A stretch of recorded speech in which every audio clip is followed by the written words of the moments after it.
Hello students, I am Shiv Shankar from Diksha Academy Mundra. Today we are discussing a chapter combustion and fossil fuel. ठीक है, आज हम क्या पढ़ेंगे? combustion and fossil fuel. combustion और fossil fuel का मतलब क्या होता है, हमें सबसे पहले ये समझना पड़ेगा.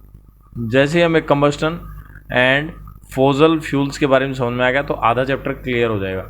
combustion का मतलब होता है दहन. दहन का क्या मतलब हो गया? आग. ठीक है, आग लगाना या आग जलना, वो कंबस्टन हो गया. ठीक है, यानी किसी चीज़ का दहन करना.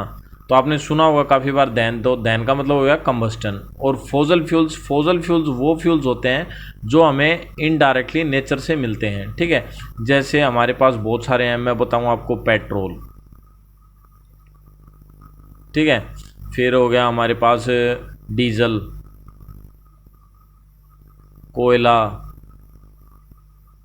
ये सारे हमारे क्या हैं? फोजल फ्यूल्स हैं. तो आज हम जो पढ़ेंगे वो इन्हीं के बारे में स्टार्ट करेंगे. तो चैप्टर पढ़ने से पहले हमारे को कुछ रिकॉल क्वेश्चंस दिए हुए हैं. रिकॉल क्वेश्चंस का क्या मतलब होता है? रिकॉल क्वेश्चंस का मतलब होता है कि भाई जो भी आप पढ़ रहे हो, ठीक है, तो उसमें से हम आपसे क्या क्वेश्चन पूछेंगे उसके बारे में होता है. तो देखो, ये बुक वाला जो चैप्टर जिसने बनाए हैं वो पूछना चाहता है, have you ever observe some burning? क्या आपने कभी ऑब्जर्व किया है क्या बर्निंग? कहीं आग जलती हो, क्या आपने उसको ऑब्जर्व किया है? फिर बोल रहा है नेम द टू थिंग्स, दो चीज़ों के नाम बताओ, दैट आर प्रोड्यूस, जो प्रोड्यूस करती हैं. प्रोड्यूस माने होता है पैदा करना. व्हेन ए सब्सटेंस बर्न, जब कोई सब्सटेंस जलता है. तो बोल रहा है जब भी कोई चीज़ जलती है तो आपने क्या कोई दो चीज़ें देखी हैं? तो अगर आपने देखी हैं जलते हुए या जलने के बाद, तो उसके नाम बताओ. हैव यू एवर ऑब्जर्व्ड, क्या आपने ऑब्जर्व किया है? कैंडल फ्लेम, मतलब मोमबत्ती जलती हुई, वेरी केयरफुली, बड़े ध्यान से. तो ये पूछ रहा है कि क्या आपने मोमबत्ती को जलते हुए देखा बड़े ध्यान से. फिर बोल रहा है डिड यू ऑब्जर्व, क्या आपने ऑब्जर्व किया है डिफरेंट कलर्स, अलग अलग colour, with in a candle flame. तो जो बोल रहा है मोमबत्ती की जो आग होती है, ठीक है, ये जैसे मैं एक मोमबत्ती बना देता हूँ और ये इस तरीके से आग बना देता हूँ, तो इसके अंदर अलग अलग क्या हो गए? ये आग के गोले हो गए, 1 2 3. ठीक है, तो इनका कलर्स होते हैं अलग अलग. बोल रहा है क्या आपने मोमबत्ती के अंदर अलग अलग जो कलर होते हैं वो देखे हैं? फिर नेक्स्ट क्वेश्चन बोल रहा है व्हाट इज लिक्विड सब्सटेंस. बोल रहा है ऐसे लिक्विड सब्सटेंस. सब्सटेंस का मतलब होता है पदार्थ. क्या होता है? पदार्थ. तो बोल रहा है what is liquid substance that is filled, जो भरे जाते हैं, इन अ टैंक, एक टैंक के अंदर, इन योर कार, कार के अंदर, दैट हेल्प्स इट मूव. तो बोल रहा है ऐसी लिक्विड सब्सटेंस का नाम बताओ जो किसी चीज़ के टैंक में भरे जाते हैं. आपने गाड़ियों में देखा होगा पेट्रोल भरवाते हुए. तो पेट्रोल क्या हो गया हमारा? एक तरीके से लिक्विड फ्यूल हो गया. क्या हो गया? फ्यूल हो गया. अब ये फ्यूल क्या काम आता है? ये गाड़ी को मूव करने के काम आता है. ठीक है, तो यही चीज़ें हम इनको डिस्कस करेंगे और इस चैप्टर को पढ़ने के बाद ये इन क्वेश्चंस के आंसर देने में हमें सक्षम होना चाहिए. ठीक है, तो ये बोल रहा है यू विल लर्न अबाउट, तुम ये चीज़ें लर्न कर सकते हो. तो देखो मैं आपको बता देता हूँ, अगर आपने स्टार्ट नहीं किया तो एक तो अपने पास कॉपी ले लो, ठीक है, रफ नोटबुक ले लो, और एक ले लो पेंसिल या पेन. ठीक है, पेंसिल या पेन और नोटबुक आप अपने पास रखो, और जो भी हार्ड वर्ड्स आ रहा है उसको लिख लो, याद करो, और जो वर्ड मीनिंग आ रहे हैं उन्हें भी लिख लो, याद करो, और इंपॉर्टेंट चीज़ें नोट करते जाओ साथ के साथ, ताकि सारा चैप्टर आपको क्लियर हो जाए. ठीक है, तो combustion, condition necessary for combustion, और extinguish a fire, flame, fuel, ये सारी चीज़ें हैं. मैन जो है की टर्म्स हैं, इन्हें हम क्या बोल सकते हैं? की टर्म्स. ठीक है, क्यों? क्योंकि इस चैप्टर, ये सारा चैप्टर है इन्हीं चीज़ों के ऊपर डिपेंड करता है. तो सबसे पहले हम देखते हैं कंबस्टन. ठीक है, तो कंबस्टन में क्या क्या है वो हम अच्छे से समझ लेते हैं पहले. तो कंबस्टन की डेफिनेशन दी हुई है, मैंने आपको बता दिया था, इसका मतलब होता है दहन. अब ये क्या बोल रहा है? You must have seen food, आपने देखा होगा भोजन, गेटिंग कुक्ड, बनते हुए, इन योर होम, घर पर, on LPG, liquid petroleum gas. ठीक है, और स्टोव. अब ये क्या बोल रहा है? आपने देखा होगा सीन फूड गेटिंग कुक्ड, खाना बनते हुए, इन योर होम, घर पर, ऑन एलपीजी, एलपीजी गैस के ऊपर. तो जो हम घर पे यूज़ करते हैं ना, वो कौन सी गैस होती है? एलपीजी. और एलपीजी का फुल फॉर्म क्या होता है? Liquefied petroleum gas. इसकी स्पेलिंग और डेफिनेशन अच्छे से याद कर लेना, बहुत ज़्यादा यूज़ होती है. 1 नंबर का क्वेश्चन 100% आ सकता है. मतलब आ ही सकता है इस चैप्टर में से अगर क्वेश्चन आएगा 1 नंबर का तो ये जरूर होगा। तो एलपीजी मतलब लिक्विफाइड पेट्रोलियम गैस, ठीक है। और स्टोव का मतलब हो गया यहाँ पे गैस सिलेंडर से जो भी हम यूज़ करते हैं उसमें एलपीजी यूज़ करते हैं। बर्निंग ऑफ एलपीजी, जब एलपीजी जलती है तो प्रोड्यूस का मतलब होता है पैदा होना, ठीक है। क्या होना? पैदा होना। तो क्या पैदा होती है? एक तो हीट होती है, एक एनर्जी होती है और एक लाइट होती है, ठीक है। तो हीट एनर्जी होती है और लाइट प्रोड्यूस होती है।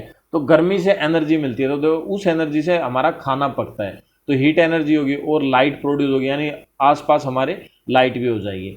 एनर्जी प्रोड्यूस्ड बाय बर्निंग, अब बोल रहा है energy produced by burning. Burning माने होता है जलना, जलने से जो एनर्जी प्रोड्यूस होती है यानी पैदा होती है। और कम्बशन मतलब बर्निंग की जगह आप कम्बशन भी यूज कर सकते हो। कम्बशन मतलब भी दहन होता है। कम्बशन हैज़ मैनी यूजेस, इसके काफ़ी यूजेस होते हैं इन अवर डेली लाइफ। तो बोला कम्बशन और बर्निंग का काफ़ी यूज होता है हमारे डेली के जीवन में। अब बोल रहा है इन दिस चैप्टर, इस चैप्टर में वी विल डिस्कस, हम डिस्कस करेंगे अबाउट द प्रोसेस, एक प्रोसेस ऑफ बर्निंग, जलने का एक प्रोसेस पढ़ेंगे। वी विल आल्सो डिस्कस, हम डिस्कस करेंगे साथ ही साथ about various substance which provide energy and used in everyday life. अब क्या बोल रहा है इस पैराग्राफ में? इस पैराग्राफ में बोल रहा है कि भाई हम इस लेसन के अंदर जलने के प्रोसेस के बारे में सीखेंगे और हम ये भी डिस्कस करेंगे कि जो चीज़ें हम जलाते हैं उनसे हमें किस किस तरह की एनर्जी मिलती है और हमारे रोज़ के जीवन में उस एनर्जी का हम क्या यूज़ करते हैं। तो ये चीज़ हम पढ़ेंगे इस चैप्टर में, ठीक है। अब ये आ गई डेफिनेशन, ये बहुत ही इंपॉर्टेंट डेफिनेशन है भाई, ये आपको याद करनी है, ठीक है। 2 नंबर का क्वेश्चन बन सकता है इसके अंदर। तो पहला क्या बोल रहा है? द प्रोसेस ऑफ बर्निंग, ठीक है। क्या बोल रहा है? The process of burning of a substance, बोल रहा है प्रोसेस यानी एक तरीका क्या करने का? जलाने का। ऑफ अ सब्सटेंस, किसी सब्सटेंस को, इन प्रेजेंस ऑफ एयर, हवा की प्रेजेंस में, ठीक है। इन प्रेजेंस ऑफ एयर और oxygen, with the liberation, liberation मतलब होता है आज़ाद होना, ठीक है। एग्जैक्ट मीनिंग होता है लिबरेशन का आज़ाद होना, जो लिबर्टी से बना है। लिबर्टी माने आज़ादी, लिबरेशन आज़ाद होना या रिलीज होना, ठीक है। दूसरी भाषा में आप रिलीज होना भी बोल सकते हैं या फिर निकलना, ठीक है। क्या होना? निकलना। निकलना कैसे? जैसे दूध निकलता है वो वाला निकलना, ठीक है, निकलना। अब क्या क्या निकलती है? हीट और लाइट, ठीक है। जब किसी भी चीज़ को हम जलाते हैं, कब? हवा की प्रेजेंस में, और वो हीट और लाइट दोनों प्रोड्यूस करता है, तो उसे हम क्या बोलते हैं? कंबस्टन। कंबस्टन बोलो, कंबंशन बोलो, जो भी आप बोलते हो, कंबस्टन एग्जैक्ट वर्ड है, ठीक है, कंबस्टन, ठीक है। तो कंबस्टन होता है। तो ये एक डेफिनेशन होगी जो आपको याद करना है। अब देखो इस साइड में एक लड़की का फोटो दिखा रखा है, एक खाना बना रही है यहाँ पे, ठीक है। और नीचे क्या है? फ्लेम, आग जली हुई है। ये बोल रहा है heat produced upon burning cooking, जो अब जो ये आग जल रही है ना, इससे क्या होता है? गर्मी पैदा हो रही है और जिससे हमारा खाना बन रहा है, ठीक है। और ये एलपीजी गैस यूज़ हो रही है, यूटिलाइज फॉर कुकिंग फूड, जो खाना बनाने में काम आ रही है, ठीक है। अब देखो अगर इतना समझ में आ गया तो हम आगे चलते हैं, और अगर इतना समझ में नहीं आया तो आप वीडियो को दोबारा से देख लें, और अगर फिर भी समझ में नहीं आ रहा तो कमेंट करके बताएं या अपने टीचर से डिस्कस करें अच्छे से, ठीक है। अब देखो ये बोल रहा है कंबस्टेबल और नॉन कंबस्टेबल सब्सटेंस। कंबस्टेबल मतलब दहन हो जाता है यानी जल जाता है, और नॉन कंबस्टेबल जो नहीं जलता, इस तरह के सब्सटेंस। तो कौन कौन से सब्सटेंस होते हैं उन्हें हम समझते हैं। बोल रहा है substance can be categorize, categorize का मतलब होता है कैटेगरी बना लेना यानी बांट लेना किसी चीज़ को, ठीक है। जैसे मान लो मैं बोलूँ स्टूडेंट्स, स्टूडेंट्स को हम बांट लेते हैं कैसे? जैसे प्राइमरी में और प्री प्राइमरी में। प्री प्राइमरी में एलकेजी, यूकेजी और नर्सरी के बच्चे आते हैं, और प्राइमरी में 1st से 5th के। तो ये हमने स्टूडेंट्स की 2 कैटेगरी बना ली, प्राइमरी और प्री प्राइमरी, ठीक है। फिर ऐसी सेकेंडरी और सीनियर सेकेंडरी। तो ये कैटेगरी बना ली जाती है जिससे हम चीज़ों को बांट लेते हैं और अच्छे से समझ लेते हैं। तो बोल रहा है substance can B categorised, substance जिनको कैटेगराइज किया जाता है 2 में, किसमें? एक तो कंबस्टेबल और एक नॉन कंबस्टेबल। कंबस्टेबल यानी जो जल जाते हैं और जो नहीं जलते, इनमें depending upon whether they can be burnt और नॉट। किस चीज़ के ऊपर निर्भर करता है? जो ये बांटना है कंबस्टेबल और नॉन कंबस्टेबल, ये किस चीज़ के ऊपर डिपेंड करता है? ये डिपेंड करता है उसके बर्न्ट होने पर, वो जलता है या नहीं जलता। अगर जलता है तो कंबस्टेबल और नहीं जलता तो non combustible. Combustible substance are substance that can be burnt. अब जो जलते हैं ना उनको क्या बोलते हैं हम? कंबस्टेबल, ठीक है। Substance that burn in air, बोल रहा है सब्सटेंस जो जल जाते हैं कहाँ? एयर और ऑक्सीजन में, टू प्रोड्यूस हीट। और वो क्या प्रोड्यूस करते हैं? वो प्रोड्यूस करते हैं हीट और light are called combustible substance. जो हीट और लाइट प्रोड्यूस करते हैं उन्हें क्या बोलते हैं? कंबस्टेबल। ठीक है, अब इसके कुछ एग्जाम्पल दिए हुए हैं। हम एग्जाम्पल कौन कौन से दिए हुए हैं? जैसे एक तो दिया हुआ पेपर, वुड, पेट्रोल और कोल। अब ये क्या होते हैं? ये सारे जल जाते हैं। ठीक है, आप जला के देख सकते हो। पेपर यानी तुम्हारी किताब है, उनको जला के दे सकते हो, लेकिन फिर पढ़ोगे कैसे? ठीक है, फिर वुड है, लकड़ी है, घर में फर्नीचर है, वो जला के देख सकते हो, लेकिन घर वाले धुलाई कर देंगे। ठीक है, पेट्रोल है गाड़ियों में, वो जलता ही है, आप उसको देखते होगे। उसके जलने की वजह से जब वो इंजन में जाके ब्रस्ट होता है तभी गाड़ी के अंदर एक एनर्जी पैदा होती है और वो एनर्जी से प्रेशर क्रिएट होता है और फिर हमारी बाइक या गाड़ियाँ आगे की तरफ चलती हैं। ठीक है, कोल है, कोल से बहुत सारे काम होते हैं। पहले कोयले से ट्रेनें भी चलती थी। ठीक है, तो इस तरीके की ये जो चीज़ें हैं ये कंबस्टेबल सब्सटेंस है, यानी जो जल जाते हैं वो कंबस्टेबल। फिर non combustible substance, substance that can not be burnt, जो जल नहीं सकते। ये कैन नॉट दे दिया, कैन नॉट बी बर्नट यानी जो जल नहीं सकते। Substance that do not burn in air, बोला सब्सटेंस जो हवा की प्रेजेंस में नहीं जलते, या फिर ऑक्सीजन की। हवा और ऑक्सीजन एक ही बात है भाई। इसका जब भी ये एयर की प्रेजेंस बोले जलाने वाली चीज़ों में, तो इसका मतलब समझ लो वो ऑक्सीजन के बारे में बोल रहे हैं, क्योंकि कोई भी चीज़ हम जलाते हैं तो उसके लिए ऑक्सीजन की रिक्वायरमेंट पड़ती ही पड़ती है। बिना ऑक्सीजन की रिक्वायरमेंट के कोई चीज़ नहीं जलती। When brought in contact with fire, जब वो बोल रहा है आग के कॉन्टैक्ट में आता है, और हीट आर कॉल्ड, तब उसे बोलते हैं नॉन कंबस्टेबल। अब ये क्या बोल रहा है?